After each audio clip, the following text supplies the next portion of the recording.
Hi everybody, Matt Lawton here, and this is the Astrological Winds channel, and I'm going to take a look at the astrological weather report for the week of June 13th to 19th. And just really quick here in the beginning, the astrological weather is available every week on YouTube, the Astrological Winds channel.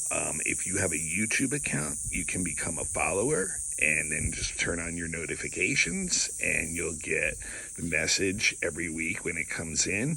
It's also available on all kinds of podcasts distributed out through Buzzsprout. Just look it up on Spotify or Reveal or Apple iPodcasts or a number of others. Astrological Winds channel. Also on Instagram. Become a follower on Instagram. Astrological Winds channel. And the best way to get in touch with me if you're looking for a reading or any other kind of service or any other reason, it's my email, matthuE823@gmail.com. That's matthuE823@gmail.com. All right, so this week has got a full moon in Sag as our main event, which is locked into a mutable T-square with Neptune, and that's on Tuesday. But there's a couple other things I wanted to mention this week too. So the first thing is right now on Monday, Mercury is going back into Gemini, and that's the sign that it's in rulership, and that means Mercury is going to be very happy because things start to speed up again. The Mercury retrograde period's been over about a week or so now. It's leaving Taurus, where Mercury is a little bit more slow in its decision-making processes and its thoughts and its communications. And now Mercury, which is a planet of speed, it gets into a sign that likes things really quick and likes things more external too, extroverted than the Taurus energy and the Mercury retrograde energy that it's been having to deal with for the last few weeks.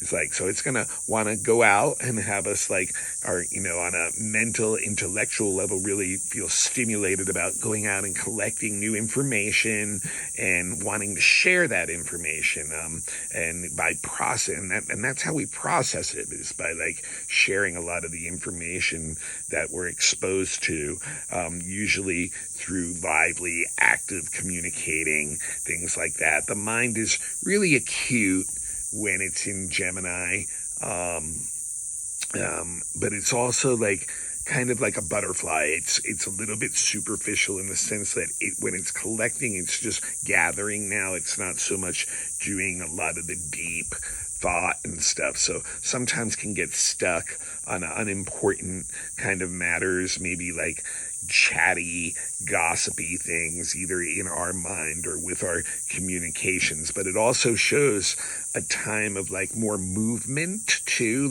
physically, especially in our local areas. So we may, feel more activated on that level now too. And it will be completely out of its shadow soon, and we'll get to spend the rest of this month with it in that energy. So, and with the sun also in Gemini, which, is part of the full moon makeup on Tuesday, tomorrow, it joins that energy of wanting to extrovert, go out, activate, collect, go around, etc. So, okay, so the full moon is the big event of the week, and that's Tuesday, tomorrow, the 14th. We have a full moon in Sagittarius at 24 degrees. Yes, 24 degrees. 25 is where Saturn and Neptune are. We'll go back to that in a sec. So, that's where you want to look in your chart. And remember, a full moon is the moon opposite the sun. So the opposite sign and the opposite degree is very important too, and that is the sun in Gemini, also at 24 degrees. And like I said, they are really, this is an interesting full moon in the sense that it's picking up three aspects pretty tightly too, and that is the aforementioned square to Neptune in Pisces, which is creating a very tight mutable T-square, which is an aspect of great tension that's needing release. It's really building up in a very strong way. And it's also sextile Saturn, which just went retrograde, if you remember, about a week ago. And then it's also in a trine with that body called Eris that's out by, in the Kuiper Belt, out by beyond Pluto, that astrologers have been working with for, 10 years or so now, and seem to be getting a lot of positive manifestation of what that energy actually means, starting to get a grip on what that energy of that body is affecting. So very, very interesting. And so when you think about the moon in Sag, it's looking for a new adventure. It's looking to expand its horizons.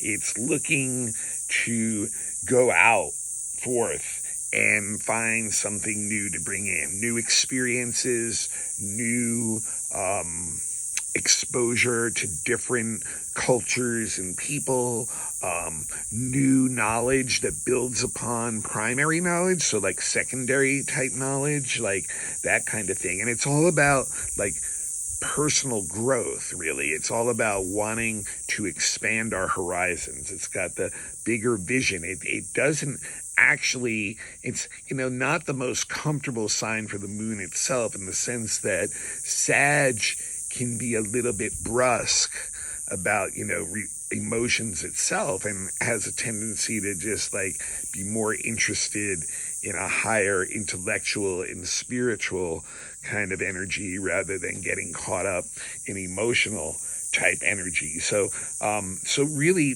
that's what it's really looking for. It really values freedom and independence. It doesn't want to be tied down. It wants some kind of new adventure.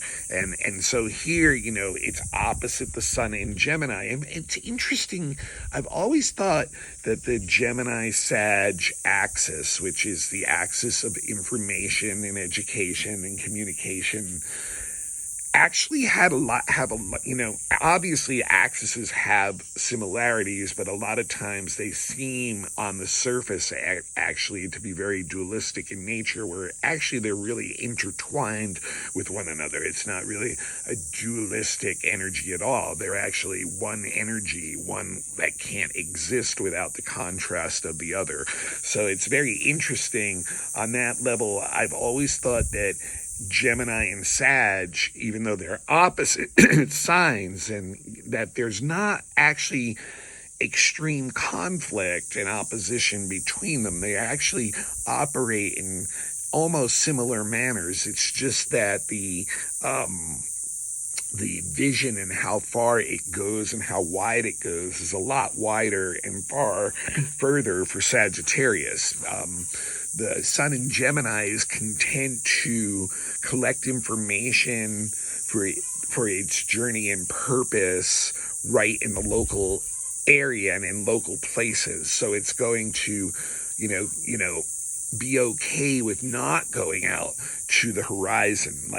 And I think, if anything, that may, that's what probably can frustrate the Sagittarius energy, that's emotional need for something like actually new, that's something more adventuresome, that's, bringing in this great expansion on a spiritual level too, because I think that, the Gemini is really the lower octave of like the mind with Mercury, and it's more interested in superficial kind of like information. Like I was saying before, even with Mercury in Gemini, it's more interested in collecting rather than like doing a real deep processing of the information. So kind of interesting there. But I think, when we look about what's really going on and the stress level with this full moon is the square to Neptune, creating that mutable T-square. Now, what's interesting right now is Neptune and Saturn are exactly at the same degree, 25 degrees of the signs they're in. And they're in signs right next to each other. So they're actually like, they're not really creating any true aspects with one another. I mean, semi-sextile is an aspect of 30 degrees, but I really don't work with that one and don't see a lot of like energy that gets manifested out of that aspect. But anyway, point being is that since they're both at 25 degrees, every time one of them gets hit by another planet by aspect, the other one is 2. So here we have the square to Neptune, but we also have this tight sextile to Saturn at the same time. And what's interesting in the case of the Sagittarius full moon is that neither one of these planets is really the best thing for the Sagittarius Gemini energy. Neptune is a dissipator of energy, and both Gemini and Sag like a more sharp or acute mental energy, whereas Neptune has a tendency to fog up the mind and the intellect and kind of get it into abstract places, which can definitely have a little bit more attraction to Sagittarius on the spiritual level, on that shared almost Jupiterian Piscean energy that Sag has with Neptune.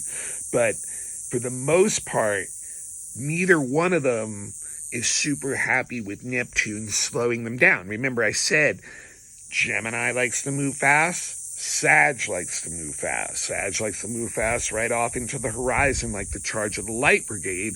And Gemini likes to move around like a hummingbird or butterfly from one thing to another very quickly in its local area. So neither one of them really is going to appreciate a dissipation energy of Neptune and Pisces squaring their full moon, and it's going to slow a lot of that stuff down, and it's going to have us have to ask ourselves, is a lot of this information we're collecting, a lot of this knowledge we're gathering from that Gemini Sag, is it actually disinformation?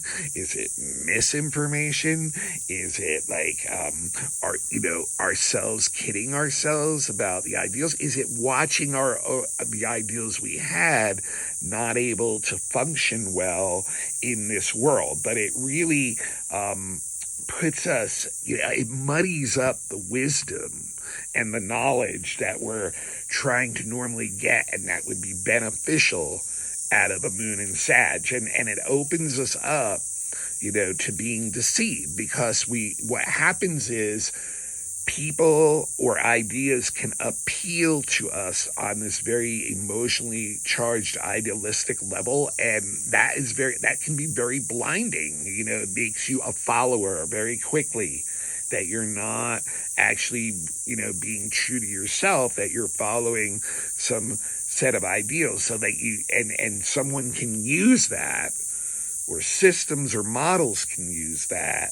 to take you off your path somehow, to muddy up the waters, so that so unclear boundaries is an issue with that Neptune energy. And and then all of a sudden, when a lot of our ideals crash, then we start to play those other Neptune tough aspect games: escapism, victimization, addiction, emotional neediness. All that kind of stuff can come up. And then when you think about it on a bigger scale too, look at what Neptune rules: oil and water. Right now, oil prices are at an all-time high. People want to go on an adventure, especially in the Northern Hemisphere, this time of the year during the summer. And oil prices may stop a lot of people from doing that. So it's muddying up, those waters, so to speak. And then even water issues. We see like there's a lot of water issues going on, either too much or too little, depending on where you are. So that can also cause a lot of stress, where is that going to come from? So, it's like those signs are motivated. They are gang signs, Sag and Gemini, and they want to move forward, and this is the kind of energy that's going to hold them back. And even the Saturn, when we think about the Saturn part here too, yes, there's the sextile, which is a nice aspect, but Saturn just turned retrograde in a fixed sign, and it's going to be retrograde for another 4 months. So what, that may be telling us right away is a lot of these issues that come up during this full moon, that are challenging during this full moon, may last for at least 4 months. And that, the good thing about the Saturn is it will help us look at the situation in a more realistic way, and kind of like, in a certain kind of way, the Saturn in Aquarius energy appeals to the Sag and Gemini intellect, and can actually say, let's not get overly emotional from this Neptune taking us off course and fall too hard, and the Saturn in Aquarius too is also the higher octave of Saturn, so it's wanting to push ahead like that Sag energy. It's wanting, to do that, but, it's like I said, it's in a fixed sign, so it's going to want to kind of make sure that things are done in a well thought out manner rather than just charging ahead. And it's interesting too, the fact that Saturn is involved here and it's retrograde in a fixed sign. It's also thinking about things in the past that might be helpful now in current situations going on, that, and maybe being able to get help from people who have gone through experiences that are similar, that, maybe elders or professionals or people like that, but like helps keep the ability to, not get overwhelmed emotionally by the situation, is a good way to say it. I really think that moon sextile Saturn helps there. Now, the moon trine Eris is really interesting because that means the sun is sextiling Eris at the same time. And remember, the moon sextiling Saturn means we have a sun trine Saturn going on the same time. So, that really helps the energy of the full moon, stick around for a few days and, really will help.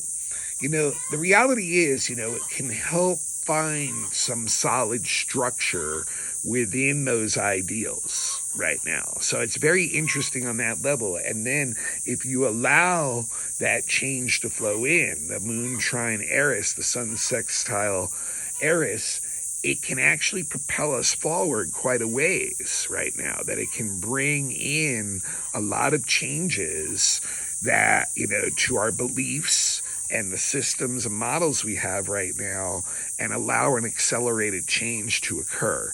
So, there is some things there, but I do think there's going to be a delay. And when you think about the open end of the T-square too, the open end of the T-square is back to Virgo, actually.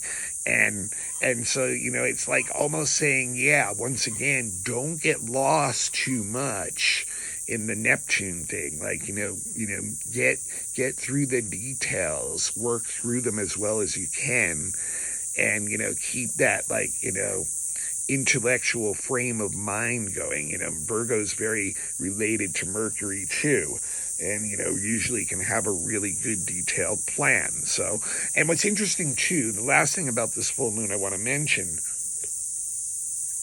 the ruler of it is Jupiter.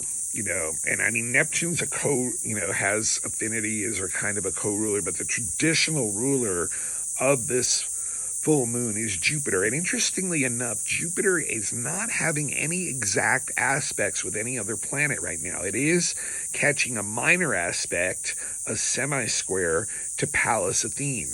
And I think that's actually even interesting because, Jupiter is a social planet. It's, and right now, a lot of the blockage going on that, is muddying things up is about a divided ideal system. And that's what Jupiter semi-square Pallas really shows, is that there's a lot of frustration from people because they feel stuck. And the stuckiness is because we are not, the ideals are clashing and no one is able to move forward with that. So it's really difficult to get moving forward on some really basic concepts because people just don't, their ideals are, not aligned with one another. But what's interesting too is Jupiter is on the exact midpoint of Mars and Neptune. So that brings Neptune back in again. And it shows once again, some of our ideals may not be working well in reality, that, there's a tendency to go into escapism, spiritual journeys that can be deceptive even, but can also fire up, our inspiration and imagination, And what's interesting about Jupiter being right on the Mars, Neptune midpoint is it can bring changes of fortune. And what I mean by that is if you have some really positive thing that you think, is going to be some great thing, you could end up disappointed with it. You could even achieve what you do because the energy is there. But when you get to that point of achievement, you might find yourself disappointed. Very interesting. And then what's also interesting is situations that, kind of are disenchanting to you and discouraging, but you have to deal with. You may find out when you go through them, it wasn't as bad as you thought. So it's a very odd energy, the Jupiter being on that midpoint. And I think basically, your expectations don't, they don't actually come out the way you want. So that can be a negative or a positive thing, depending on what your expectations are. So remember, when you look at the houses, the 25 degrees Sag, Gemini fall in your chart, and then any planets that are 24 to 26 in your chart are also going to affect the way this full moon affects you. Now on Wednesday, we got a Mars conjunct Chiron in Aries, and that gives a lot of strength. It gives a lot of motivation, power to overcome our wounds, to really, push for our objectives, to really, go for it. But the problem can be is how we do that. And some of us can get very reactionary when our wounds are being poked, pushed, hurt. And right now, a lot of people's wounds are being poked and pushed and hurt. And therefore, they may react out of that, and those actions may up hurting us even more. So what we really want to do is use this as a persistent kind of energy to heal ourselves and to find out who we really are and what really motivates Mars us inside, and stop allowing that wound to be poked and have other people judging what we do and thinking, and making you think that that's what you have to do or something too, because that can really make people feel like they're backed into a corner and get really reactionary. But it can get a lot of, work done on your own and get a lot of healing, growth, potential, that kind of thing. And if you use that energy as a persistent, enduring energy to motivate you forward. And with that energy, with it in Aries, it's available. It really is there. Now, the last thing is the other big thing for this week is Thursday through Sunday, Venus is pretty active. Now, if you remember this past weekend, and I talked about it in last week's blog, Venus conjuncted Uranus. And I said on the weekend to look, that you might have some sudden new connections with new people that bring a lot of inspiration or change, or, or the thought of that, or, even planting that idea in there. It's something that could really excite your life. Or within old relationships, new things come up that really bring a lot of new energy, and depending on what your attitude is towards that can be a really good or negative thing. So this week, Venus continues that journey And I had warned last week, now remember, because we've got Uranus and Saturn in a square, when one gets hit, the other's going to be hit. So this is the week that Venus will square Saturn, but at the same time, because remember, Neptune's in that same degree as Saturn, it's going to sextile Neptune. So the planet of higher love and lower love, unconditional love and conditional love come together in a very harmonious way. And also Venus is conjuncting the North Node in Taurus.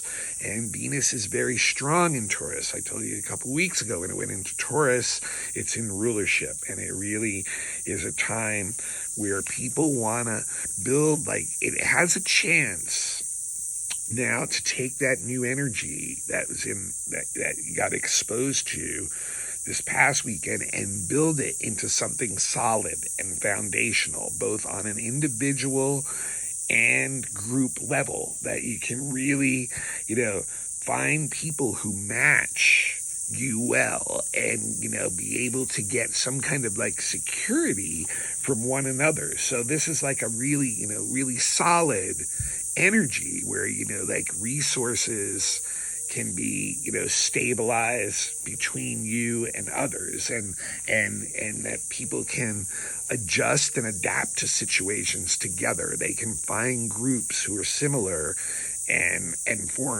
other individuals who are similar and form these kind of ideal type relationships. They're literally on soul union or soulmate type of energy. And what's interesting too is then you bring in the Venus square Saturn, and that really wants to stabilize that. It really wants to foundationalize it and bring it down to the ground and bring it into something really solid. That's long-term and lasting. So Saturn and Venus in a square give us this really sober way of looking at our relationships and looking at other people and evaluating them in a really honest way and knowing, what we should put in and what we can expect to get out, and becoming more sober about that. So that will help with that Neptune energy and, and help with even the Venus Uranus of saying who is worth spending this time with and possibly building some really solid, strong, long-term relationships. And so, all right. So a pretty interesting week. This is Matt Lawton. This is the Astrological Winds channel. This is a free service. And what I'd really love for you guys to do is, as soon as you're done listening to this, is forward it to someone, forward the link to someone else who even might just be interested in it, and help, just get my blog and my word out there. The other thing you can always do to help me, of course, is if you need a professional reading. I have been doing professional readings for 20 years, so I'm available for that. So it's on YouTube every week, and if you have a YouTube account, you can become a follower of the Astrological Winds channel and turn on your notifications, and you'll know it comes every week. It's also available on multiple podcasts. There's really no reason to see the video. Just listening is the important thing. And if you don't know astrology well, remember, you don't get mixed up with the astrology terms. Just listen to what the energy is between those terms. That's what's important for you to focus in on, and so you can make your life and week easier while working with those energies. So yeah, it's on. So just look up Astrological Winds channel on any of your favorite podcasts. I know it's on Spotify and Reveal and Apple iPodcasts and a number of others. Also, Instagram. If you have an Instagram account, look up Astrological Winds channel, become a follower. I post the link every week there, and also I post links during the week, or comments during the week, on daily stuff that I sometimes feel like is worth mentioning. It's not every day. It's not video or audio. It's usually just a couple sentences that I type out, and that you can check out. So it doesn't take a lot of time and can be spread that way. And the other way is, if you want, I have a private Facebook account, Matthew with 2 T's, Lawton, Lauten. Do a friend request. I only really use the Facebook for astrology. So those are ways you can get in touch with me. And then if, you can always leave comments in the comment section too. And like I said, I'm a professional astrologer. Best way to support me is if you need a reading or you know someone who needs a reading, refer them to me. If you'd like to give a donation for the blog every week, you're welcome to do that. My handle at Venmo is at Matthew-Lauten, Lauten. And I'm also on PayPal, and I'm also on Zelle. But I do natal readings. That's your birth chart. You need to know that first. It'll tell you the subpersonalities that are running in you, so you can work better with them.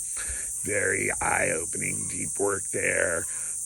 Very self-empowering. And then every year around your birthday, I highly recommend getting a predictive reading, which is your weather report for you for the next year, so that you know the 2 or 3 or 4 main energies that you're going to be working with that year, and can align your life and your actions to those energies and make your life more harmonious and smoother sailing.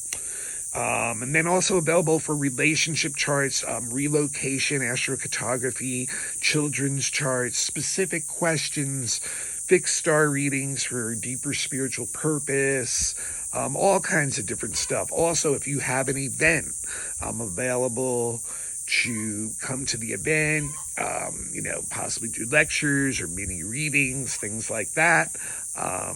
Just check in with me on that too. And once again, it's matthue823@gmail.com. All right, folks. I'll see y'all next week. An interesting full moon. Don't let the Neptune dissipate it too much for you. Try to find that right balance with all that. And then, like I said, relationships, developing into some very interesting places where you can find some solidity, shared ideals, and maybe build some foundational stuff for the future. All right, I will see you all next week. This is Matt Lawton. This is the Astrological Winds channel.